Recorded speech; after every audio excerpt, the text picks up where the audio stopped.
Halo semuanya, perkenalkan nama saya Ketut Luaria Darmayanti, nomor absen 16 dari kelas 11 MIPA 1. Pada kesempatan kali ini, saya akan menjelaskan tentang 3 hal. Yang pertama, latar belakang Sumpah Pemuda.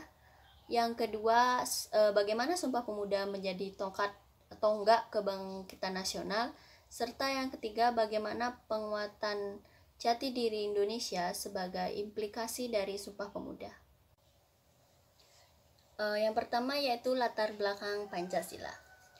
Kementerian Pendidikan dan Kebudayaan RI telah menetapkan ada beberapa hal yang mempengaruhi sebagai latar belakang Sumpah Pemuda, yaitu yang pertama ada politik etis, yang kedua itu perkembangan pers, serta yang ketiga kemunculan berbagai organisasi kepemudaan.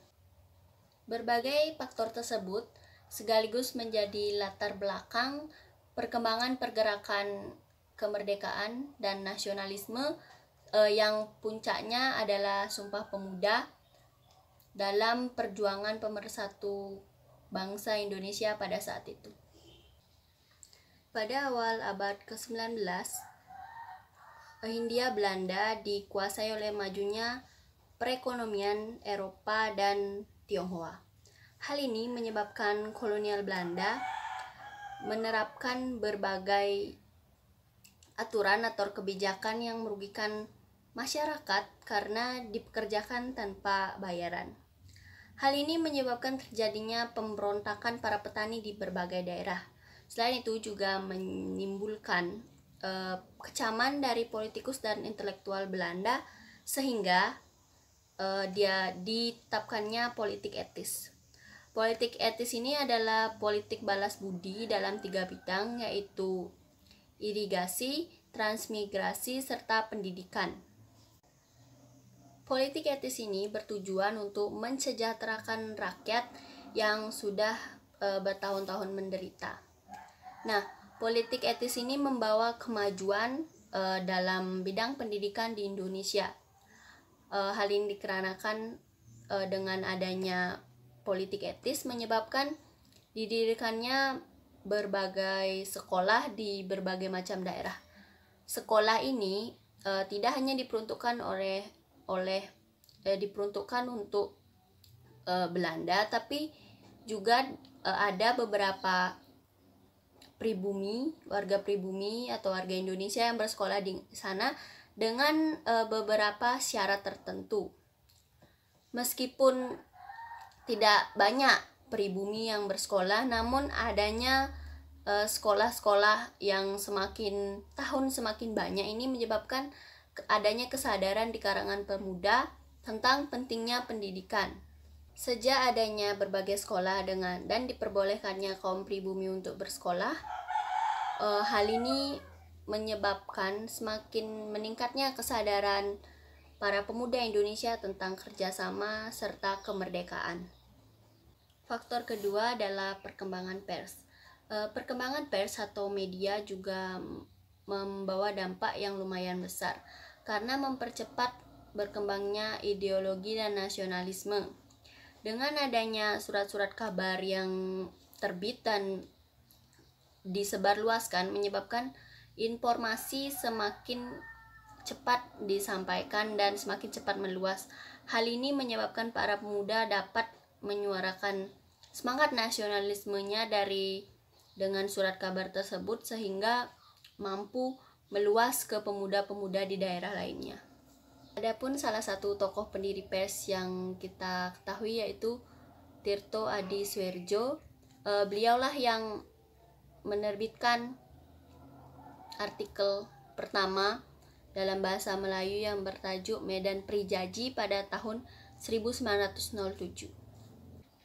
Serikat Dagang Islam yang didirikan oleh H.J. Samanhudi di Solo menjadi pelopor organisasi kepemudaan pertama di Nusantara.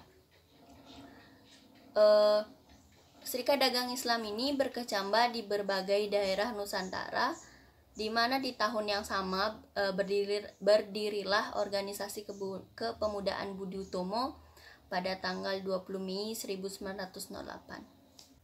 Mulai dari perkumpulan Budi Utomo inilah organisasi kepemudaan mulai berkembang.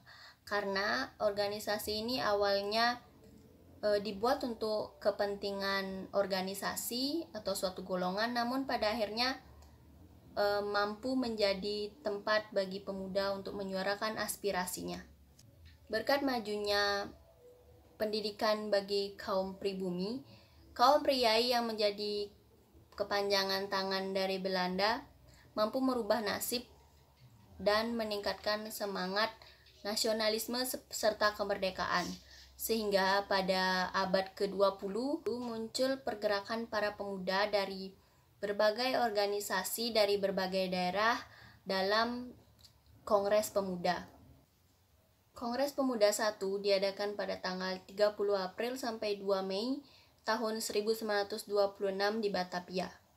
Kongres Pemuda 1 ini menghasilkan sebuah resolusi yang gagal disepakati karena belum bulatnya pandangan yang dijabarkan oleh Muhammad Yamin tentang bahasa Melayu yang dijadikan sebagai bahasa persatuan.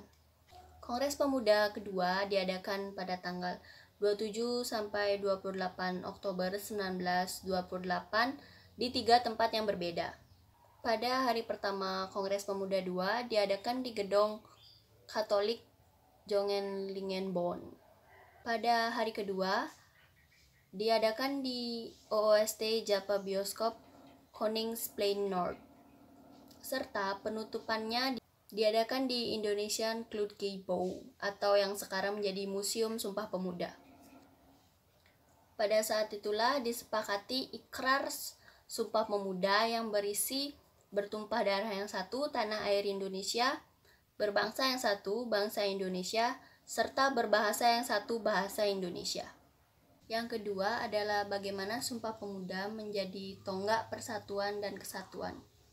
Yang pertama, karena dengan adanya Sumpah Pemuda, para pemuda lebur bersatu dalam satu tujuan cita-cita persatuan, yaitu melawan kolonialisme, memperjuangkan kemerdekaan, serta membangkitkan semangat nasionalisme dalam diri rakyat Indonesia. Yang kedua, karena dengan adanya Sumpah Pemuda ini mampu menghilangkan sekat-sekat antar kedaerahan, suku, perbedaan agama, serta perbedaan bahasa yang ada di Indonesia. Yang ketiga, bertumpah darah yang satu, berbangsa yang satu, dan berbahasa yang satu. Ketiga ikrar itu merupakan ikrar Sumpah Pemuda yang menjadi tonggak dari persatuan dan kesatuan bangsa Indonesia, serta menjadi tonggak dari perjuangan nasional.